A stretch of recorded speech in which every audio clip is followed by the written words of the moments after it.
When my wife arrived, I stared at her in silence for a moment too long. The kind of silence that burns inside, that fills every space with questions that shouldn't exist in a marriage. And then I asked, in a low, almost powerless voice, but filled with everything I had inside, "Do you love him or me?" She frowned, disconcerted, as if the question were a mistake, as if the absurdity was in my mouth, not in her actions. "Who?" she replied. I simply said, "Albert." And in that instant, time stopped. She froze. Her face went pale, her eyes still, as if the blood had stopped flowing inside her. The lie fell there, silently, but crushing everything. I didn't need anything else. I grabbed my suitcase, left the key on the table. She tried to say something, murmured a lament that sounded more like a belated confession. "You weren't supposed to know like that." But it was too late. For days, weeks, maybe months, I tried to understand where I'd lost my footing. Because, for a long time, she was my world. Not for lack of options, not because of dependence, but because there was something about her that made me want to be a better man every day. I wasn't a perfect husband, of course not. But I loved with a rare loyalty. With presence. With truth. I was always there, even when life got tough, even when love seemed to become routine. I was. And perhaps that was my biggest mistake, trusting that being there would be enough to keep her. But the truth is, some people can't handle the calm of a secure love. They get used to being cared for and, therefore, begin to crave chaos. And when chaos has a name, a face, and the bitter charm of prohibition, some people simply jump. Even if the leap costs everything. She fell. She fell for the illusion of a man who promised nothing, but who, even so, she believed he could deliver everything. She surrendered herself to him little by little, like someone testing the temperature of a river before diving in. An innocent flirtation, a longer conversation, an exchange of glances, until one day, she crossed the line. I don't know exactly when, and maybe it doesn't even matter anymore. What matters is that, the day she came home and I asked that question, everything had already been destroyed. She was no longer mine, and I could no longer be hers after that. I remember how she reacted when she realized I knew. It wasn't regret. Not at that moment. It was fear. Fear of losing what she had, but not out of love, out of security. Because she knew that with me she had someone who would wipe her tears without asking why, someone who would wait for her to fall asleep to cover her with a blanket, someone who would share the last slice of pizza even though she desperately wanted to eat it. And perhaps that was what hurt me the most, realizing that, even with all that, she chose someone who only offered the taste of the forbidden. I left without screaming. Without making a fuss. I left with my soul in pieces, but with my dignity intact. The days that followed were silent. A pain that needed no sound to make itself felt. It hurt to open the cabinets and see the empty spaces. It hurt to pass by the coffee shop where we had coffee on Sundays. It hurt even more when mutual friends started disappearing, because no one knows how to deal with someone who's been betrayed. It's as if the betrayed became an uncomfortable reminder that no one is safe. But still, I carried on. One day after another, I rebuilt myself. Slowly. I reconnected with pieces of myself that had been forgotten. I discovered that I wasn't just the betrayed husband. I was someone who still had a lot to live for. And then, when I least expected it, I met someone. Someone who didn't spark fire, but ignited peace. Who didn't bring butterflies to my stomach, but stability to my chest. Someone who looked into my eyes and didn't seek secrets, but reflected truth. And it was then that fate decided to play with irony. Because it was precisely when I was whole again that the past reappeared. She. Alone. Her face scarred by time, and her eyes filled with unanswered questions. She didn't need to say anything, but she did. "I'm sorry." I listened. And I forgave. Not to go back. But to free what still bound me to her. And in that moment, I realized, she had understood what she'd lost. Not because of the man I was, but because of the man she would never have again. And it was there, in that silent moment, that the story truly ended. She tried to rebuild herself. She tried to rediscover the taste of stability. But nothing was the same. Because the love she lost wasn't made of euphoria, it was made of presence. Of comfortable silence. Of hands that found each other in the dark. And when she realized this, it was too late. He, the other, never promised love. Never promised a future. And yet she gambled everything. And lost. She didn't lose a man. She lost the only version of herself that was loved effortlessly, without masks. She lost true love. And she was left with the memory of a love that could have lasted a lifetime, if she hadn't thrown it all away for a momentary desire. Now, she lives with the weight of what she destroyed. With the lightness of having left behind what made me bleed. She carries on, trying to pick up the pieces of a life she herself shattered. And I, at peace, building mine with someone who knows the value of being together even when the outside world calls.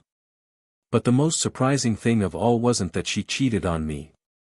It was what she confessed to me the day we met again, years later, under a light rain that seemed to wash away the past.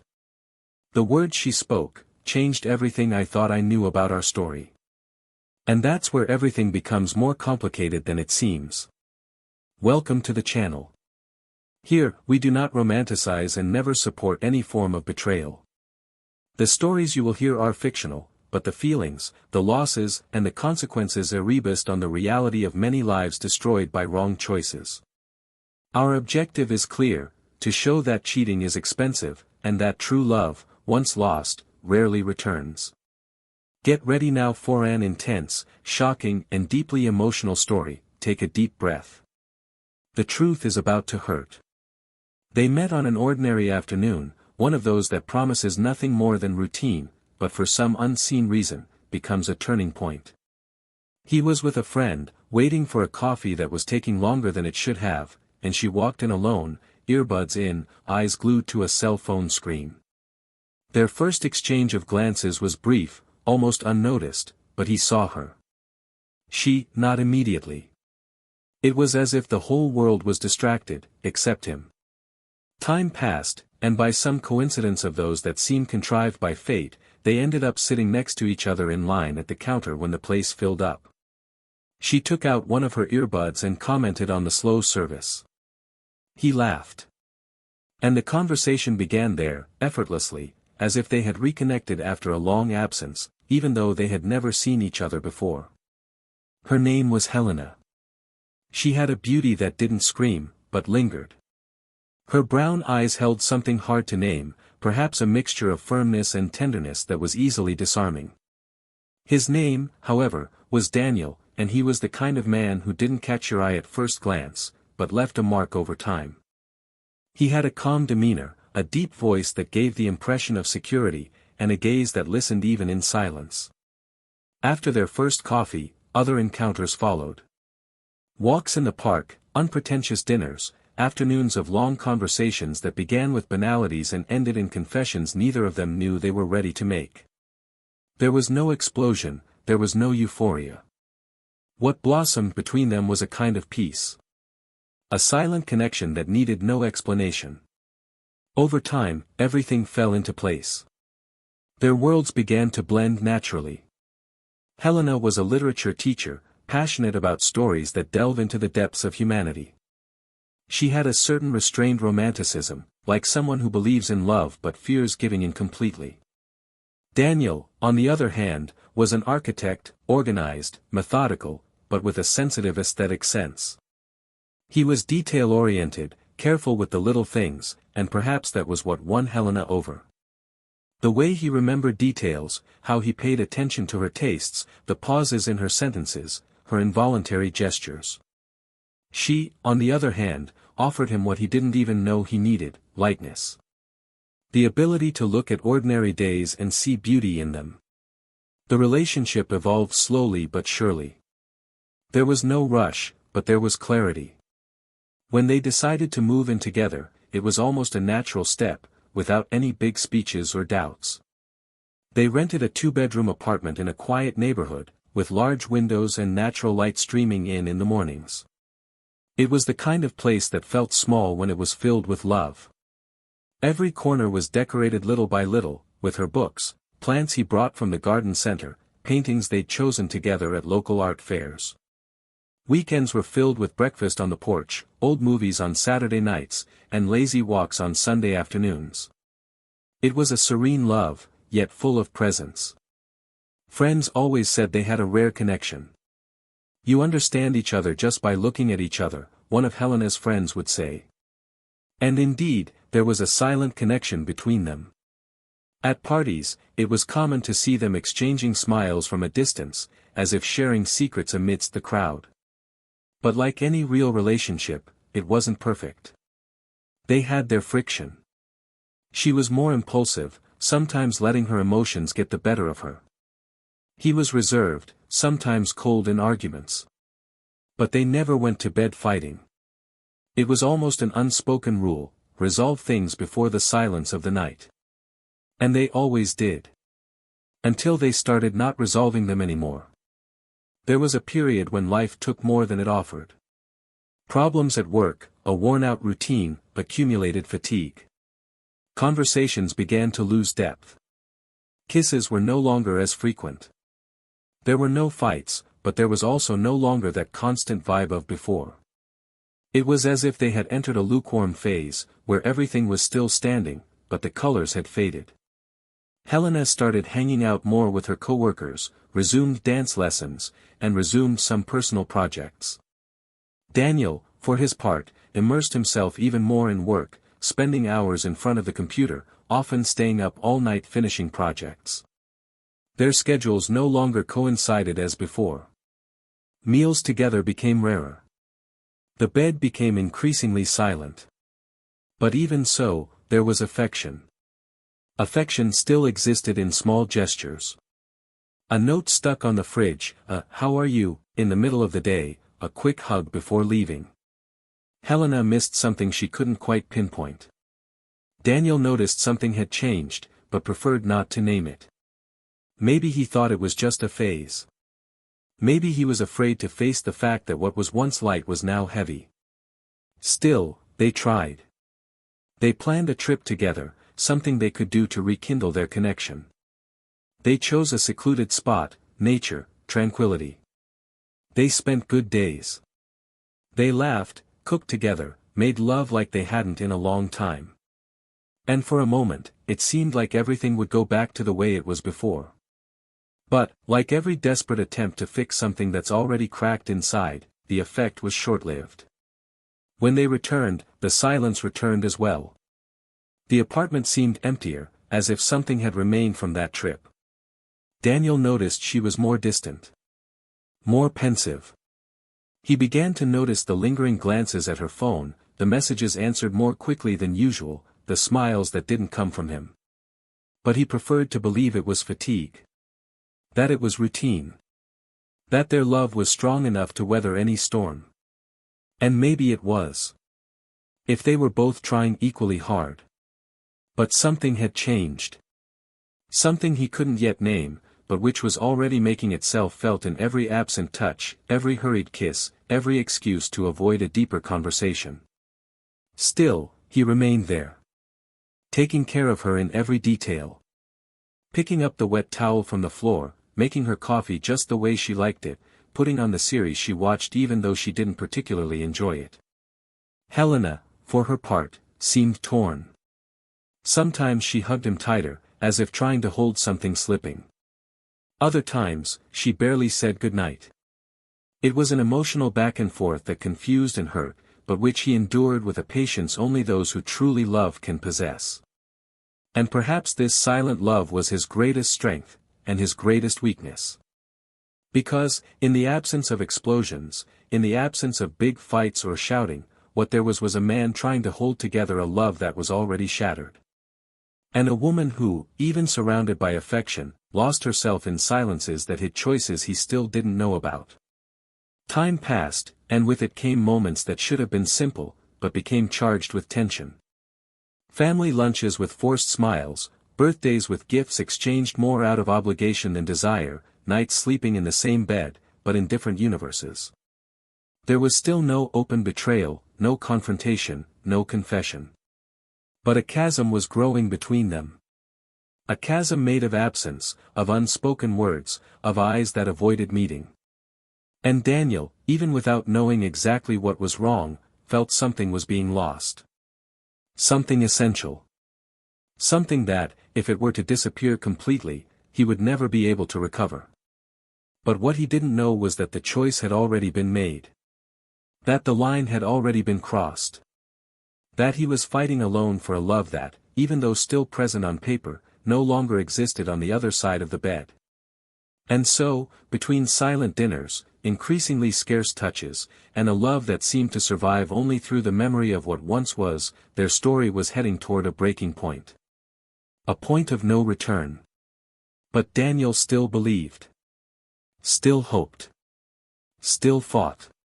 Because when you truly love, you resist until the last thread. Even if that thread was cut long ago, by someone who, while receiving the calmest and most sincere love, sought excitement elsewhere. Daniel began to notice the changes gradually, almost imperceptibly, like a crack growing silently in a wall that had always seemed solid. First, the delays became frequent, then the inattentively answered messages, the hugs that once came spontaneously now needed to be provoked, the kisses given with open eyes, without commitment. Helena seemed to be somewhere else even when she was beside him. She would come home later, always with plausible excuses, always with that tone of weariness in her voice that prevented deeper questions. When he tried to talk, she would gently deflect the subject, saying it was just her head, that everything was fine, and smile an empty smile that no longer reached her eyes. Daniel didn't want to be intrusive, didn't want to be the kind of man who constantly controlled or questioned, so he backed off, respected it, but felt it. He felt the absence where there had once been warmth. I felt I was missing something I couldn't yet name. As the weeks passed, Helena began to take better care of herself.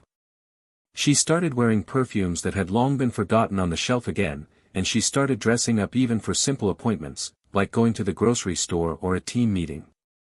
Daniel noticed, complimented her, and tried to get closer through these gestures, but she just smiled and thanked him, as if his compliments no longer meant much. She started receiving more texts during dinner, sometimes leaving the table to answer them. She said it was work, that they were reorganizing the school schedule, that there was a demanding new coordinator. It all made sense, it all sounded convincing. But there was something in her eyes, in the way she hid her phone, that said otherwise. A constant unease began to grow within Daniel, a feeling he fought against every day because he didn't want to become a suspicious man. But intuition sometimes speaks louder than any rational discourse. And no matter how hard he tried to silence that inner voice, it screamed every time Helena said she needed to stay late, or that she had to go to bed early because she was exhausted. He tried to salvage what they had. He planned a dinner, bought her favorite wine, and cooked the dish he'd learned just because of her. Helena arrived late that night, with tired eyes and a hurried smile. He tried to cheer her up, complimenting her on her effort, but he didn't give in. During dinner, he glanced at his watch almost imperceptibly. When he mentioned plans for a short trip during the holiday, she looked away, saying she might not be able to. The excuse was ready, a new project, something he needed to prepare with dedication. Daniel just nodded. He no longer had the strength to insist. The frustration wasn't about losing the woman he loved, but about realizing she didn't even seem to be fighting to stay. He began to observe her more closely. Not as someone watching, but as someone trying to understand where he'd gone astray. He mentally reviewed recent moments, trying to pinpoint the exact point where everything began to slip. It was like searching a house after an earthquake, trying to figure out which wall gave way first. He noticed that she avoided physical contact, that she refused caresses with gentle but constant excuses. That she laughed more at text messages than at his jokes. And, above all, he realized that she was happy, just not with him. And that, more than anything, hurt. Her happiness no longer included him. One night, seeing Helena rushing off to a team meeting, Daniel felt an urge he couldn't contain. He grabbed his keys, waited a few minutes, and left the house. He didn't know exactly what he would do, he had no plan. But the discomfort was too great to ignore any longer. He drove through the streets aimlessly, just trying to follow some intuition. And it was when he stopped at an intersection, with the red light illuminating the interior of the car, that he saw something that chilled his blood. Across the street, Helena was with a man. It wasn't just a conversation. It was the kind of closeness one doesn't have with colleagues. The touch on the waist, the smile on her lips, the intense gaze. She held his hand as if holding something precious. And for a second, Daniel wished he hadn't seen it. He returned home in silence. He didn't confront her. He didn't text her. He sat on the couch for hours, staring into the darkness, trying to understand how someone who sleeps beside him every night could be so distant at the same time. He didn't sleep that night. Helena returned late, entered the house barefoot to avoid making noise, and went straight to the shower. When she came out, she found Daniel awake. He simply said he couldn't sleep. She nodded, said it had been a long day, and lay down without offering any room for conversation. And there they were, lying in the same bed, but in such opposite worlds that any attempt at getting closer felt like an invasion. In the following days, Daniel continued observing. Now, without illusions. The absences made more sense, the excuses, the changes in behavior. Everything fit together like pieces of a cruel puzzle. But he still wasn't sure. He had no proof. Only assumptions. Until, one rainy afternoon, he decided to take her phone. Not out of idle suspicion, but because the silence on the other side of the bed had already said everything that needed to be said. He found messages, photos, precisely scheduled meetings. Affectionate words, declarations hidden in archived conversations. And then he knew. He knew with the pain of someone who never wanted to know. The betrayal wasn't just physical. It was emotional. It was daily. Constant. Intense. It was a new life built on the outside while he naively tried to restore the rubble of what was left between them. When she arrived that night, she found Daniel sitting on the edge of the bed, his eyes downcast and his hands trembling. He didn't scream, didn't cry. He just asked, his voice cracking, "Do you love him, or me?" She froze. She fell silent. She pretended not to understand. "Who?" she whispered. And Daniel, with a weariness that seemed to come from a place much deeper than his body, answered, "Albert." And it was at that moment that time stood still. The name had a weight that tore through the air. Her body stiffened, her eyes fixed on nothing. It was no longer possible to hide. And Daniel knew. He knew there was no way back. The suitcase was already packed. Not because he had known in advance, but because his instinct knew. The key was left on the table. She tried to say something. A formless lament, "You weren't supposed to know like this." But none of that mattered anymore. Silence fell between them, sharp, absolute. He left. And the moment the door closed, what they had died forever. But what he still didn't know, was what had motivated it all. The betrayal was already an exposed wound. But what lay behind it still had the power to sink everything even further. And this revelation was about to change not only the pain, but his understanding of everything he believed he had experienced with her. The following weeks passed like a dense fog over Daniel's life. He couldn't remember the exact days or hours. He only felt the weight of a silence that now resided within him. Helena was no longer in his home, in his routine, or in his life. Her scent on the pillows was gone, nor were her smiles crossing the hallways. Only absence remained. And absence had a smell, a color, a sound. It was the sound of the key no longer turning in the door, the corner of the wardrobe that became more spacious, the two plates that became one again. But what hurt most wasn't the loneliness, it was the memory. Because true love isn't extinguished by disappointment, it rots. And rotting from within is a slow and cruel process, where everything that was beautiful begins to stink over time. Daniel tried to start over. He created new habits. He rearranged the furniture. He got a haircut. He joined the gym. He started reading before bed, just to avoid the company of his thoughts. Sometimes it worked. Other times, it didn't. Helena's face would pop into his mind unexpectedly. When he heard an old song, when he passed a street they used to walk hand in hand, or when he saw a couple laughing idly on a park bench. It was hard to accept that all that had been exchanged. And worse, for a man who wasn't even part of the life they'd built.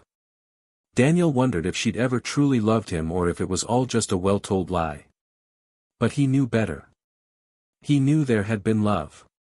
He just couldn't understand why it hadn't been enough. And that was precisely what tortured him the most. Until one day, months later, an email arrived. Helena. The name appeared on the screen, and for a second, Daniel considered deleting it without reading it. But something made him click. It was a short message. She asked to talk. She said she didn't want to get back together, didn't want to confuse things, but that she needed to say something. For me, she wrote. For you.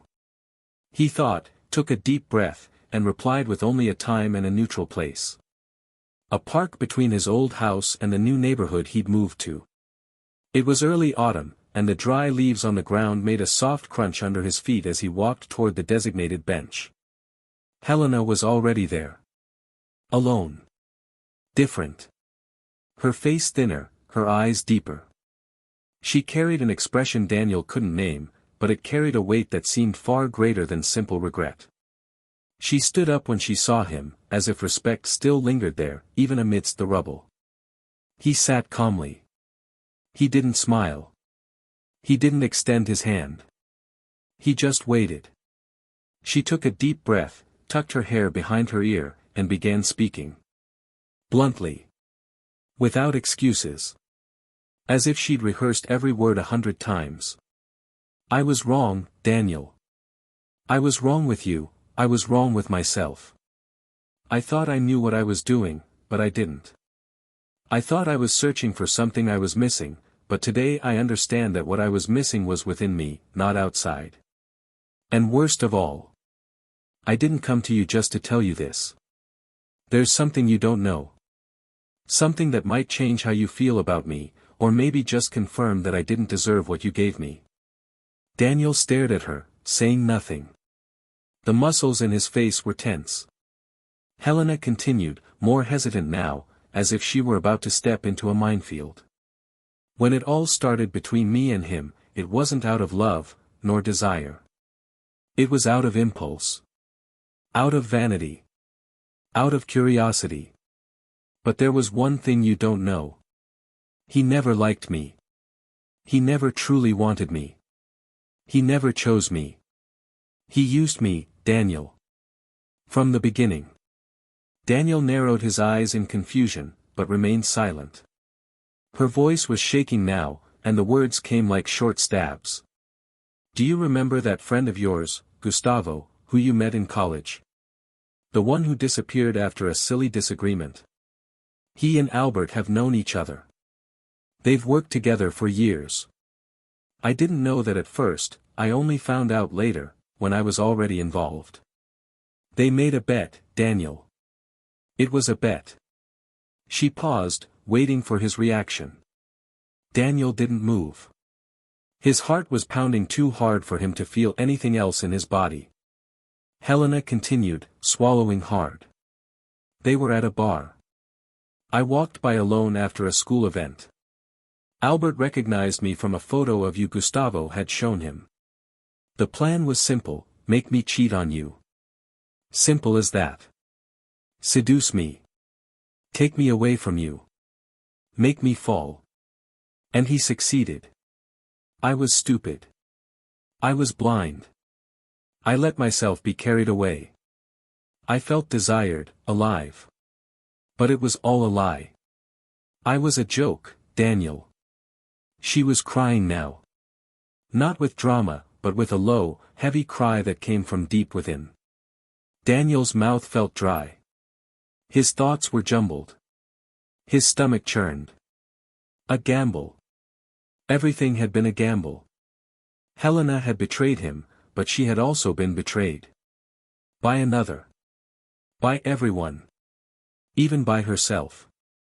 The pain he felt now was different. It was no longer just the pain of abandonment, of loss, of disappointment. It was the pain of knowing everything had been manipulated. That the woman he loved had been used as an instrument for a wounded ego. That years of trust and sharing had been destroyed by a dirty game between two immature men and a woman in crisis. When I found out, it was too late. He confessed to me, laughing. He said he'd won 200 reis, a bottle of whiskey, and an expensive dinner. He said you always seemed like the kind of man who would never know, and that you only did it because you thought it was funny. I wanted to die then. And yet. I didn't look for you before. Because I knew none of this would erase what I did. I chose. Even if I was used, I chose. And I lost you. And I deserved it. Daniel lowered his head. His eyes burned, but he didn't cry. The pain was dry now, like ashes from an old fire. Everything made sense. Albert's disdain. Gustavo's estrangement. The haste with which everything fell apart. He was betrayed by the one who shared his bed. But he was also betrayed by the one who shared his story. His trust. His life. And as much as the truth hurt, it finally set him free. He understood he couldn't have avoided it. That it wasn't his fault. That loving with purity was never the mistake. Helena tried to continue, but her voice faltered. I needed you to know. Not to wash away my guilt. But so you know it wasn't about you. It was never about your mistake. It was about my cowardice. About my weakness. You deserved more. And now you have more. And I only have silence. Daniel stood. He stood for a moment without saying a word. Helena didn't move. He looked at her, one last time. Not with hate. Not with anger. But with a definitive goodbye. The kind of look that ends an entire cycle. And he left. With firm steps, unhurried. Like someone who carries truth in their pocket and dignity in their heart. And in that moment, Helena knew. That she had lost everything. Not because of betrayal. But because of choice. And that the weight of regret would now be her only companion. Daniel walked for several blocks after leaving Helena sitting on the park bench, without looking back. The sky was beginning to darken, and the wind dragged dry leaves across the sidewalks as if the world wanted to wipe away the traces of that conversation. His steps were firm, but his heart seemed out of sync. There were no more tears, no more screams. There was a deep silence inside him, the kind of silence that sets in not when pain screams, but when it has consumed everything it can. He walked to the nearest subway station, entered the crowded car, ignoring the jostling of people, and lost himself in the muffled noise of the tracks, trying to organize his thoughts. Inside, he was no longer the same. Not after that truth. What Helena had said changed the way he viewed the entire past, not just the ending. The betrayal that had previously seemed selfish and impulsive now took on the contours of humiliation and manipulation. She had been the target of a bet. A plaything used by another man, a man who, ironically, had once had her trust. It was too cruel to be real, but the look in her eyes left no doubt. None of it had been staged. The shame in her eyes wasn't performative. It was sincere. And as much as he didn't intend to forgive her, he felt a strange kind of pity. Not for the woman who betrayed him, but for the woman who was deceived while destroying her own world. In the following days, Daniel immersed himself in his routine with almost mechanical discipline. He arrived at work early, left late, and barely spoke to his colleagues. He ignored Helena's messages, which reappeared, now spaced out, almost always silent, as if she simply needed to know he was still reading. But he didn't respond. There was nothing left to respond to. What existed between them was buried. But even buried, it still left a bitter taste he couldn't swallow. It was one Saturday afternoon, while visiting an art exhibition with a friend, that life decided to show him that there is no pain that cannot, in time, make way for something new. On the second floor of the museum, while observing a melancholic painting of a woman sitting in an empty field, Daniel heard a soft voice nearby comment on the painting's light. He reflexively turned his head and found a pair of attentive eyes, a discreet smile, and an air of someone who knew how to read silence. Her name was Lara. She was a photographer, and her calmness contrasted with the chaos still living within him. They talked right there, between rooms, and then had coffee in the museum garden. It was a simple conversation. But there was a fluidity between them that made Daniel unaware of the hours passing. For the first time in a long time, he genuinely laughed. Lara didn't ask about the past, didn't probe open wounds. She spoke softly, yet deeply. She was perceptive, intelligent, but without needing to prove anything. Daniel felt seen. And, more than that, he felt he could be himself, with all the cracks still exposed. They went out again. Gradually, unhurriedly. And he realized something different was growing there. It wasn't the kind of love that comes with urgency, but the kind that plants roots slowly, firmly, away from the storms. It was a love that didn't demand immediate healing, but offered shelter. And that was enough. Meanwhile, Helena faced the consequences of each choice. Albert disappeared from her life a few days after the revelation. He stopped responding to messages, changed his number, and blocked her on social media. The last contact was a dry call in which he simply said that the deal was paid, and that there was no point in staying in touch. Helena didn't insist. She cried alone that night and many others. Her reputation among her co-workers began to crumble when, unintentionally, a teacher mentioned seeing Albert with another woman, his wife. Because, yes, he was married. And she only found out later. Little by little, people began to distance themselves. Not because they knew everything, but because she was no longer the same. She was bitter, absent, disconnected. She tried to reconnect with her old friendships, but realized that much had been lost along the way. Including her own identity. She sent Daniel one last message weeks after their encounter in the park. A brief, almost silent request, saying she'd left an envelope for him with a friend and didn't expect a reply, just that he'd agree to read it. Daniel considered ignoring it. But curiosity got the better of him. He found the envelope in a bookstore near their home. It was a letter. Handwritten. The handwriting was firm, but the words trembled. She said she didn't know where her dignity lay, that perhaps she had lost it on the nights she chose to live a lie. She told how she woke up with a tight chest every day, how she dreamed of him silently holding her hand. How she watched old videos on her phone just to hear his laughter. She said she tried to move on, that she tried to convince herself she did the right thing by seeking something new, but that time had shown her that new doesn't mean better.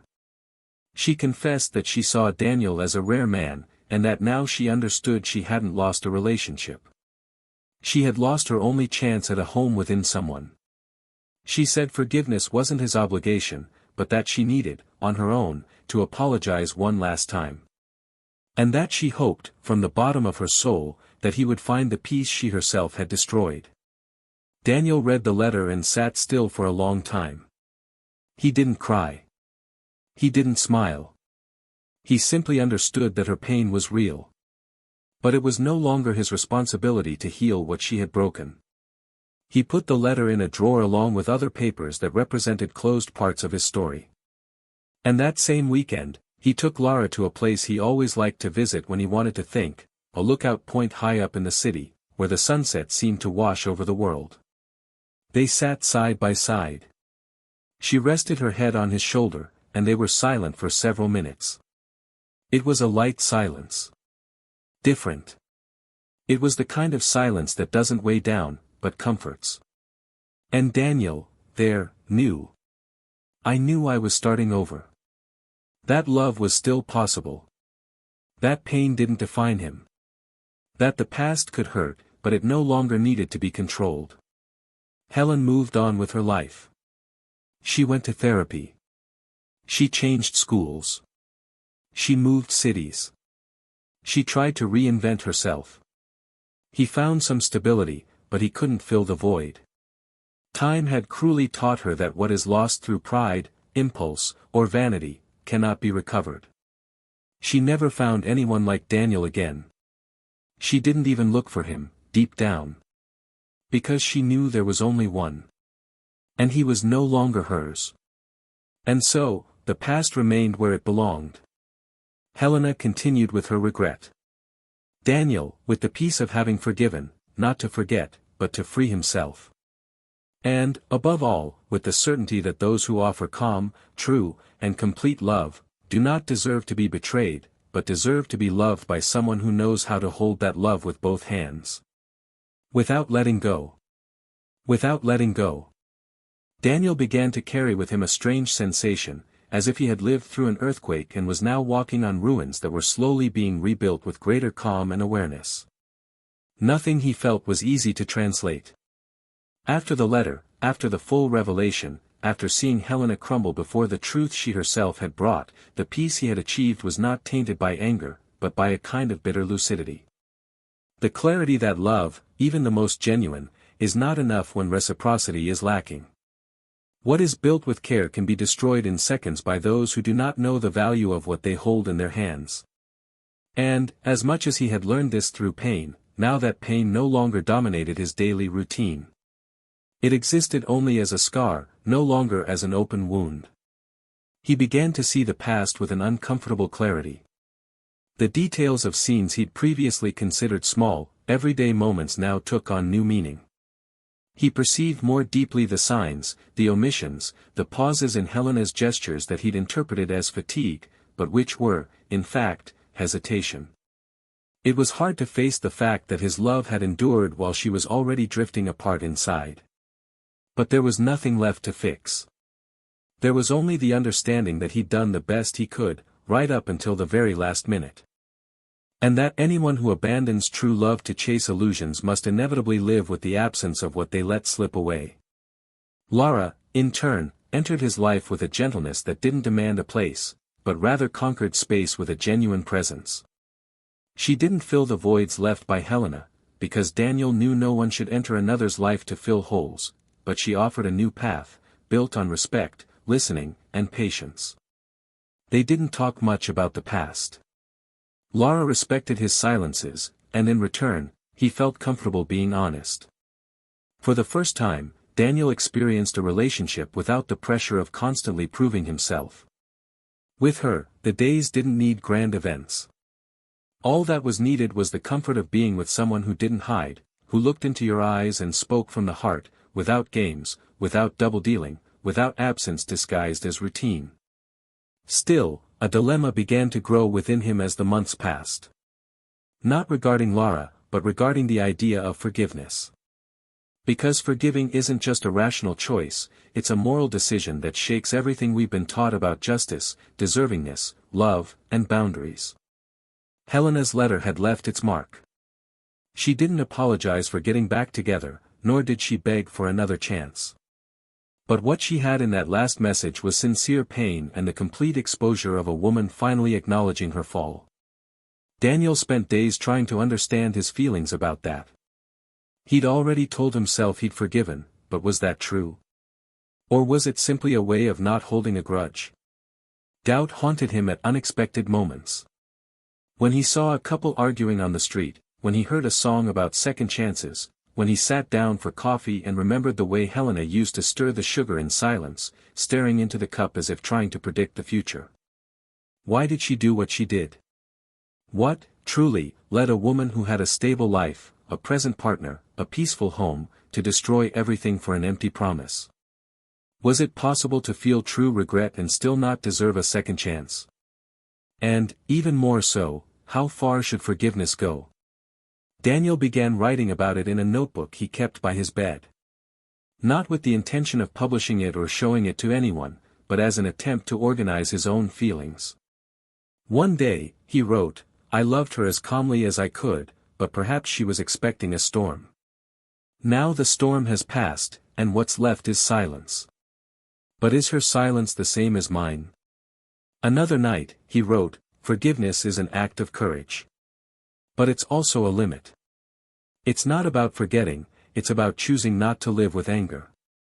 But sometimes, forgiveness isn't about healing the other. It's about freeing yourself." This dilemma consumed him subtly but constantly. Until one day, walking with Lara through a used book fair, he saw a familiar figure in the distance. Helena. She was alone, her hair down, her expression lighter, but still with that look of someone carrying something that never goes away. She saw it too. And for a second, she was paralyzed. Lara didn't notice, continuing distractedly to look at the booths. Daniel tried to turn away, to pretend he hadn't seen her. But he couldn't. Something inside him pulled him. He went to her. Not with the intention of reopening stories, but perhaps to finally close what was left. Helena greeted him with a restrained smile, her eyes moist but tearless. She said she lived in a more remote neighborhood, taught at a small school, that the pace was calm, and that she had changed a lot, even though no one could see it from the outside. Daniel simply listened. He didn't respond with irony or coldness. Just with presence. When she thanked him, once again, for reading the letter, he nodded. He said he had indeed read it. And that he understood. Helena then leaned in a little closer, as if she didn't want others to hear, and whispered something that would resonate with Daniel for a long time, "You were the only man who saw me whole. And I destroyed that. You don't need to say anything. Just thank you for being true to the end." Daniel didn't answer. He touched her shoulder briefly, a gesture of peace, and returned to Lara, who was waiting for him without question. In that instant, something inside him loosened. An old knot. A weight he hadn't even known he still carried. And he felt, finally, that he was free. Life went on, as it should have. Daniel and Lara moved in together months later. Not as a replacement for an old story, but as a natural consequence of a new one that had been built with deep roots. He now looked back with maturity. He knew that what he had experienced with Helena was real to a certain extent. But true love must come from both sides. One alone cannot sustain it.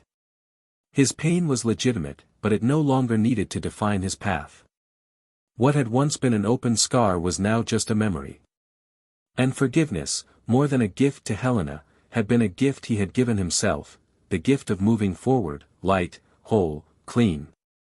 And if there's one thing Daniel learned from all of this, it's that those who leave don't always make the biggest mistake. Sometimes, those who stay are the ones who need the most courage. The courage to start over. To trust again. To love again, even knowing the risk of getting hurt. Because love, when it's true, isn't perfect. But it is sincere. And those who learn to love truly also learn that forgiveness is the final stage of love. Not to rebuild the past, but to prevent it from destroying the future. But before his story with Lara could fully blossom, something still needed to happen. An unexpected reunion. An unplanned gesture. A phrase that would test everything. Because, as much as everything seemed resolved, life still held one final movement, the kind of silent turn that doesn't shatter what's whole, but reveals what has truly been healed. And what still remains, deep down, waiting to be freed.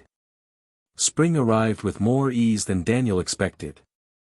The days seemed longer, not just because of the change in the clock, but because of a kind of calm he began to feel for the first time in a long time.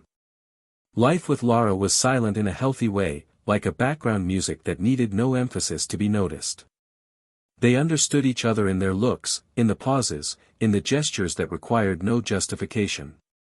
There were no grandiose promises between them, just constancy. And it was this constancy that Daniel now valued above all else.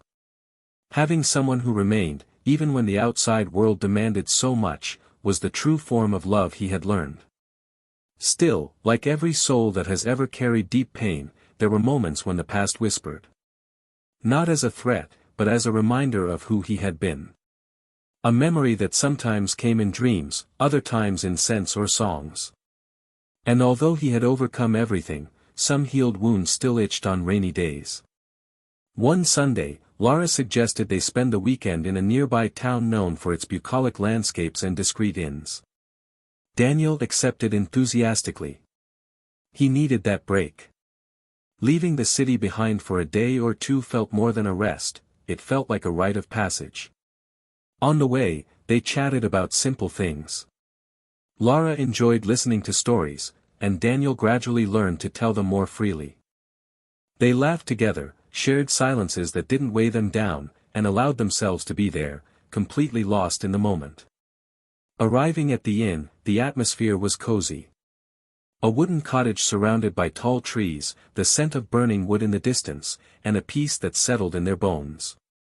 That night, after a light dinner, they sat on the porch with glasses of wine and bare feet. Lara looked at him tenderly and said she'd never felt so safe with anyone. Daniel simply held her hand firmly. Words sometimes obscured what the eyes said best. The next day, while exploring the historic center, Lara fell in love with an antique shop. Daniel went in with her, curious about the scattered objects. It was a place crammed with forgotten stories, antique clocks, black and white photographs, letters from distant lovers. Between one shelf and another, Daniel found a thick book, bound in worn leather, with handwritten notes on the back cover. He picked it up and began leafing through it without much expectation. The pages spoke of reconciliation, of time, of choices that shape futures. But it was a quote scribbled in the margin that made him pause: "Life gives us chances to fail and to try again, but not always with the same people." He closed the book and was silent for a moment. Lara, noticing the change in his expression, came closer. Daniel smiled and said it was just an old memory that the phrase stirred. She didn't ask anything else. She knew his silence was also part of the story. On the way back to the inn, Daniel drove along the winding road surrounded by trees as a light rain began to fall. And it was in this setting, amid the sound of raindrops on the windshield and the smell of wet earth, that he decided to speak. He said he had forgiven everything, that he had understood every part of the pain he had experienced, but that there was still a question he had never dared to ask: if, deep down, he was also responsible for not seeing what was being lost before his eyes.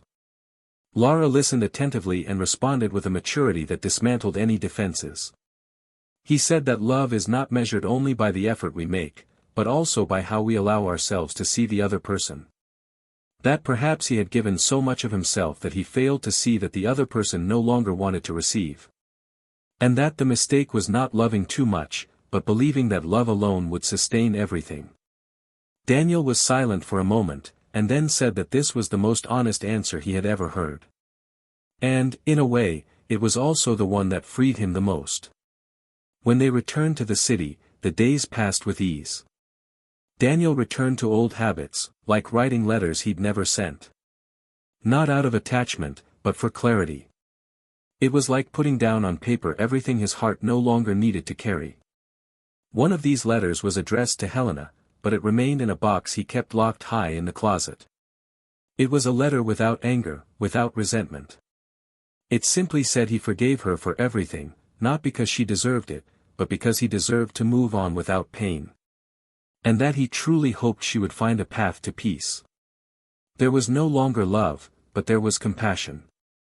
Because time had taught him that to hate is also to remain imprisoned. And he had already chosen to be free. One afternoon, as he crossed the street after work, Daniel heard someone calling his name. He turned and found a face he hadn't seen in years: Gustavo. The same Gustavo who had been his college friend, who had mysteriously disappeared without much explanation, and who would later be linked to the betrayal that destroyed his marriage. The reunion was dry. A brief handshake. Gustavo seemed embarrassed. "You said you needed to apologize." That everything that happened with Albert had been stupid, the actions of an immature and clueless man. That you never thought Daniel would find out. That you were driven by frustration, old jealousy, and the desire to provoke someone he thought had everything. Daniel listened in silence. And when Gustavo finished, he simply said that the worst part wasn't the betrayal itself, but the disregard for something he considered friendship. And that too much time had passed for any explanation to make sense. Gustavo nodded, head down. And left. Daniel, for his part, felt lighter than he had imagined. Not because Gustavo deserved forgiveness, but because he himself no longer deserved to carry anyone's grudge. That same week, Lara received a job offer in another state. It was an important opportunity for her career, a long-term photography project, something she'd always dreamed of. When she told Daniel, her expression was torn between excitement and fear. He held her hands firmly and told her she had to go. That her dreams couldn't be postponed for anyone. That he would be there, cheering her on, watching from wherever he was. And she responded with tears in her eyes, saying she didn't want to leave what they were building. But Daniel smiled and said that true love isn't measured by distance, but by the intention to stay, even when their paths temporarily separate. In the days leading up to Lara's trip, they lived intensely. Every breakfast, every walk, every touch. Daniel knew they would miss her, but he also knew they were ready. That they didn't need eternal promises, just the certainty of now. On the day they said goodbye, at the airport, she hugged him tightly and said, "You are the most beautiful home I've ever known." And he replied, with a smile, "And you are the peace I never knew I needed." She left. And he stayed. But for the first time, staying didn't mean loss. It was just another way of loving. That same night, when he got home, Daniel opened the box where he kept the letter to Helena and all the traces of the past. He read every line as if reading it for the last time. And then, without hesitation, he threw everything into a small portable fireplace he kept on the porch. The flames consumed the memories quickly. And he watched in silence, without pain, without guilt. As the last page turned to ash, he took a deep breath. The night was calm. The world was at peace. And his heart, finally, too. The following weeks were marked by a different kind of silence for Daniel, the kind of silence that doesn't oppress, but rather reorganizes what's left, cleanses the corners of the soul, and makes room for the new. Lara's absence from the house was felt, of course, but not devastatingly. It was a longing with purpose, the kind that comes with the certainty that someone is exactly where they should be. There were photos of her scattered around the apartment, small objects she'd left unintentionally, as if her presence was there by choice, even from a distance. Daniel found solace in the routine they'd built together, but also in the maturity of understanding that true love doesn't need control to exist, it simply endures, even when physically out of reach. And while she pursued her photography project in another city, he devoted himself to his own dreams, redirecting his career, accepting invitations to lecture on emotional architecture, a concept he himself began to develop, based on the idea that the spaces we inhabit say a lot about who we are inside. At one of these events, Daniel presented a project he called Living Scars. It proposed renovating abandoned spaces and transforming them into centers for listening and emotional reconstruction. The impact was immediate. He received partnership invitations, praise, and support. But what he didn't expect was the email he received a few days later, with Helena's name as the sender. The message was short, without regrets, without nostalgia. It simply said that she had read about the project and thought it was fair that he use his own pain to create something that would heal others. At the end, she thanked him for showing her, even unintentionally, that true love isn't made of intensity, but of permanence. Daniel read it, took a deep breath, and didn't respond. Not out of coldness. But because some stories, no matter how much they end with understanding, still need to end in silence. Helena's life had taken a different path. She stayed away from her old circles, away from everything that harked back to the past. She moved to another city, changed her hairstyle, and began teaching adult classes in a community project. There, she saw lives being rebuilt and found reflections in the stories of women who had also lost their love through bad choices. She learned, late, that not all regrets can be repaired, and that starting over requires, first and foremost, accepting the consequences of what was destroyed. She no longer attempted contact. She was no longer driven by the hope of reconquest, but by a sincere desire for respect. She had understood that Daniel was on a different path, and that he no longer fit in her. Time had taught her, cruelly but also clearly, that no love survives betrayal when trust is torn out by the roots. And although she carried the weight of having caused this, she finally began to find some form of peace in her own solitude. Lara, on the other hand, was experiencing one of the most intense moments of her career. Her work won awards, her photos graced magazines and exhibitions, and she began receiving international invitations. But between interviews and trips, she never stopped sending Daniel simple messages, sometimes with images of landscapes accompanied by short captions, other times with phrases only they understood. It was a love that didn't require daily confirmation, but was renewed with each small gesture. When she returned, months later, she found Daniel waiting at the same spot where they had said goodbye. There were no flowers, no surprises planned. Just him, with steady eyes and a light smile, as if to say, "I waited, and I would wait again." Lara ran to him and hugged him without saying a word. In that gesture, they sealed what had already been decided: this was where they belonged. Their reunion wasn't a fresh start. It was a continuation. They moved on with the naturalness of those who didn't need promises to stay. They traveled together, renovated the apartment, and built a library with books from both of them, blending tastes, stories, and references. The house now held the essence of both, a perfect blend of a past overcome and a future under construction. Lara never asked about Helena, and Daniel never felt the need to hide. There was no room for ghosts when everything there was made for real. From her, he learned that healthy love isn't imposed, doesn't suffocate, doesn't require constant proof. It simply happens, with respect, with dialogue, with care. And that was enough for him to be certain he had found the right place to love again. Months later, at a university lecture, Daniel was invited to share his personal journey as part of the development of his new project. He spoke without holding anything back.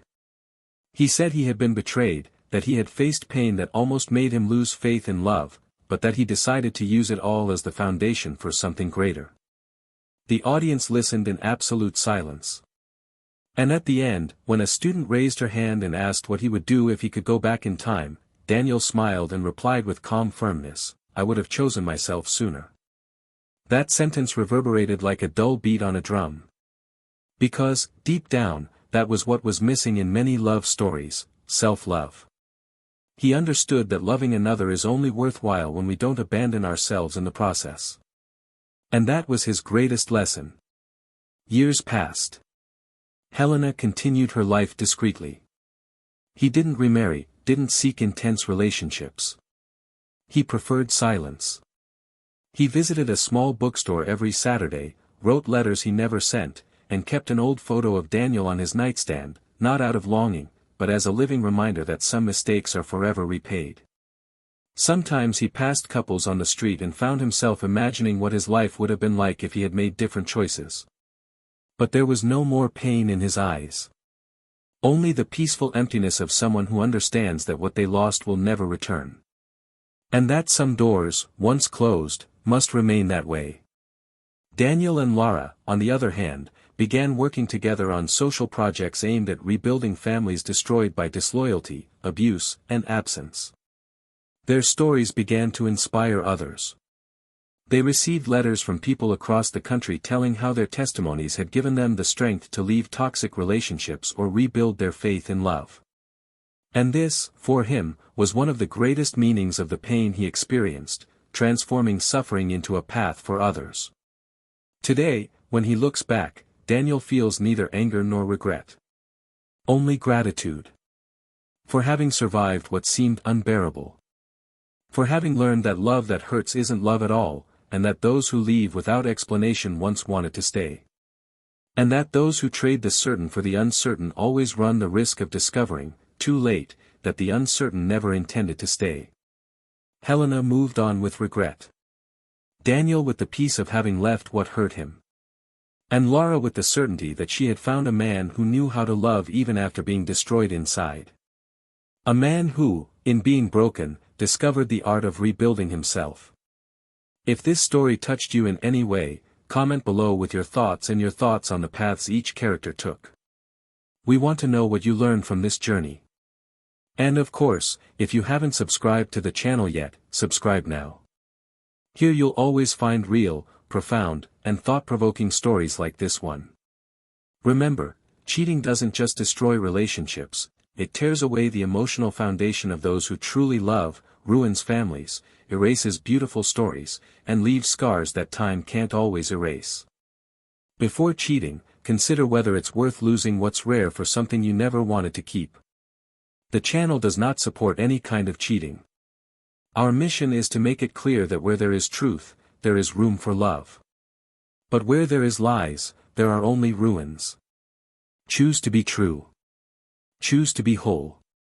Choose not to hurt the one who gave you everything. Because, once destroyed, true love doesn't come back.